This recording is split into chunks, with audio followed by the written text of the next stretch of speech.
Hey YouTube, Kira Qualia here, bringing you all my future card Buddyfight Death Ruler Gallows deck profile for post-Buddy Ragnarok.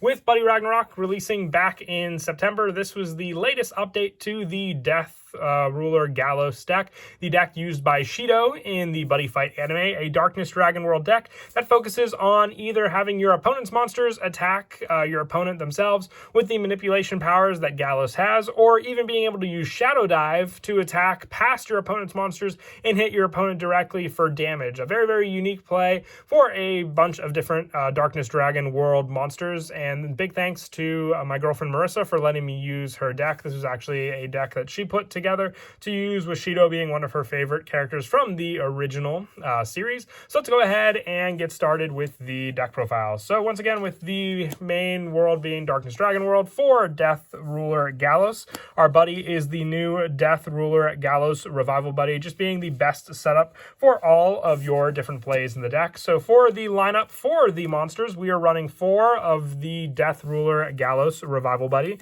With this card, its call cost is putting a death from your drop zone into its soul. Having no gauge to pay is a big plus there for sure as well. And with Shadow Dive, all death on your field can attack your opponent even if they have a monster in the center. So with this, it gives Shadow Dive to all of your death on the field. And at the start of your attack phase for this turn, all death monster on your field get power plus 15,000, critical plus 1, and also a double attack. That pressure alone with the Shadow Dive definitely does come in handy. And with Soul Absorption Chain, when the attack of a death on your field deals damage to your opponent, you gain 2 life and draw a card. So with it, you just have more and more resources. Being able to gain life and draw a card is a big plus for sure. Keeping your resources alive, because you can definitely go through your hand consistency very, very quickly with this deck. And the fact that Gallows doesn't have any attack power, well, you're going to focus mainly on the Shadow Dive with this and all of your other different cards that you're running in the deck. So definitely want to run 4 of, being one of the best size 1 monsters we run in the deck. For some of the more backup for the Gallows cards, we're also running 4 Bone Conductor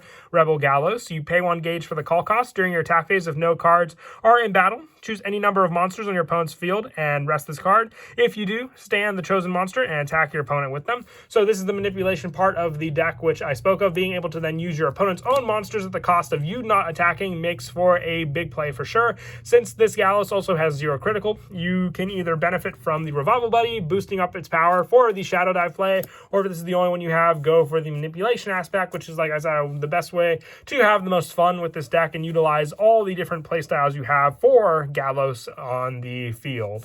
And then lastly, for the main lineup of Gallows that we're running in the deck, I'm also running 4 Bone Master Labul Garros. With this one, with it, you during your attack phase, if there are no cards in the battle zone, a monster on your opponent's field, you rest this card, and if you do, stand the chosen card and attack your opponent's monster with it. The counter skill once more for the manipulation play against your opponent, and also counter, pay 1 gauge. If you do stand this card, you may only use this ability once per turn. So even if you do attack with your Labul Garros, you're able to then pay the gauge cost to restand it and then reuse for the play. So if you have your Rebel Gallows on the field, that setup, especially since you don't even have to pay gauge for Rebel Gallows with the play on the field, you can focus all of it on Labul Garros on the field to have the restand power and then more manipulation against your opponent. For some of the other numbers for the Death Ruler Gallows deck, I also run 4 Bone Labor Sabraj with Shadow Dive, having the attack even if there's a monster on the center,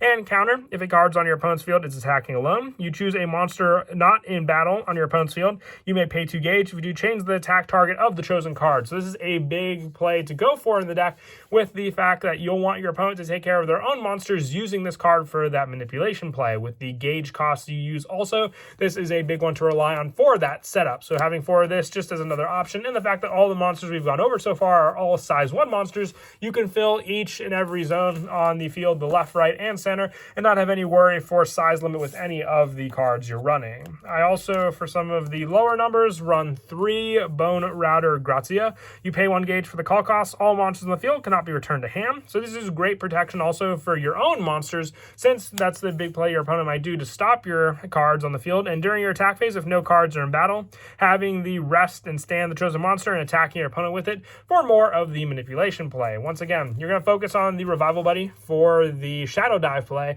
but then focus on the manipulation play if you have the setup with all the other ones. But also being able to rely on the gauge cost for being able to have your opponent's monsters attack means you can benefit from using Death Ruler Gallows Revival Buddy for the Shadow Dive, and then on your opponent's turn, have that manipulation play also.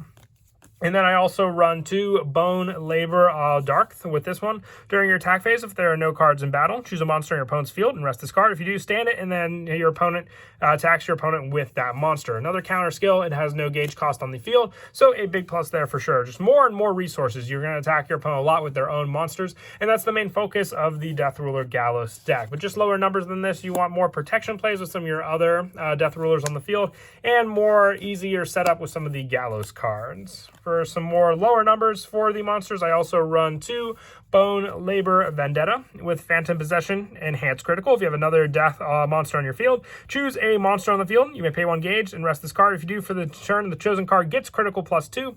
So with it, this is your main go-to boost with your Death Ruler Gallows Revival Buddy, for the fact that this card also boosts its own attack phase power of your monsters on the field for plus 15,000 power and critical +1, and the double attack. So having Vendetta on the field for that boost means being able to hit your opponent with just Gallows alone with that extra critical boost is definitely scary for sure. And then the last of the Gallows monsters are 2 Death Ruler Gallows SD. You can only call this card if you have a death in your drop zone, Shadow Dive, and when it attacks and deals damage to your opponent, if you have another death on your field, you gain a life. It's a size 0, so you don't really have to worry about the size limit with any other cards, but just resources and a good way to regain life in the deck also.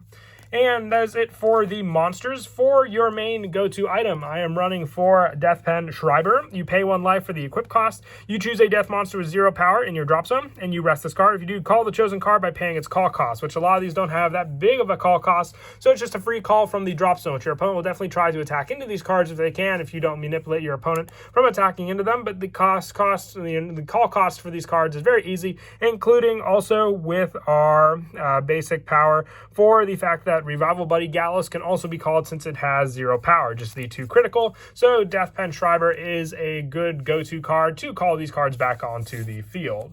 For our impacts, I'm running 2 of the Gallows Bloodsucker, a impact monster. You just need to pay 2 gauge and destroy a monster in your field. So very, very easy to do so. It is a size 2 impact monster, so if you have another size 1, this is where the SD definitely does come in handy for the setup of keeping your field full as well, but also just having more damage dealing, and also for the fact that it has Shadow Dive, very scary for that. It's just another additional attack that you can use to hopefully finish your opponent's life off also. And also, I run 2 of the newest impact for the deck, which is Bone Puppet Despair. You may only cast this if you have basically 2 or more death monsters on the field. You pay 2 gauge, choose a monster on your opponent's field, and for this turn, nullify its abilities. It gains critical +3. Stand the chosen card and attack your opponent with that card, and then destroy the chosen card at the end of battle. So more manipulation against your opponent. If you have the setup of your monsters on the field, this could be a great way just to stop your opponent's plays altogether. This could even be considered a 4 of that you run in the deck. If you do want to do that, you can drop the impact monster you run for 2 additional copies of this card. For some of the spells, which we'll now move on to, one of the best ones in the deck for sure is your Dull Strings.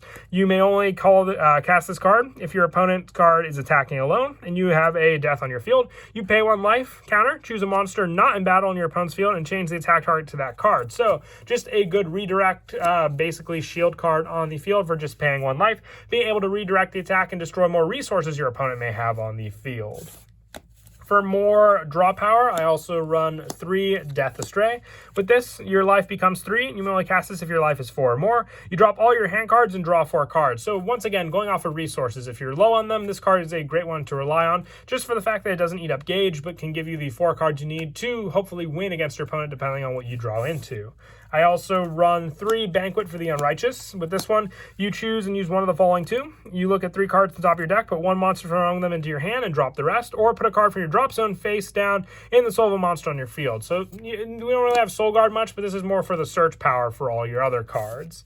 And then for more shield, I also run 4 Black Dragon Shield if your opponent clears out the center, and also just wants to deal damage against you. This is a great way just to drop the damage down that your opponent may try against you, for sure. So definite 4 for that protection play. I also run 2 death damage.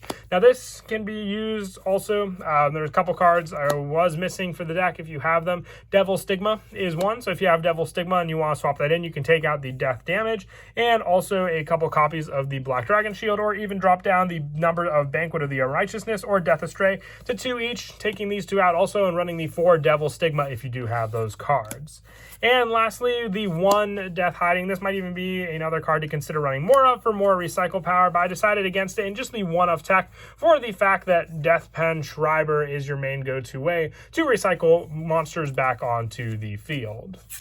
And that is it for the deck profile. I hope you all enjoyed the video. I'm definitely enjoying still making the Buddyfight decks. I mostly rely on making them when I come down with the inspiration just to update or show the newest support for these decks. I definitely have a lot of other ones to update and show from all my different friends who still play the game as well. So definitely we'll be looking into updating those, so look forward to them. But until next time, please don't forget to leave a like and subscribe, and Kira Qualia out.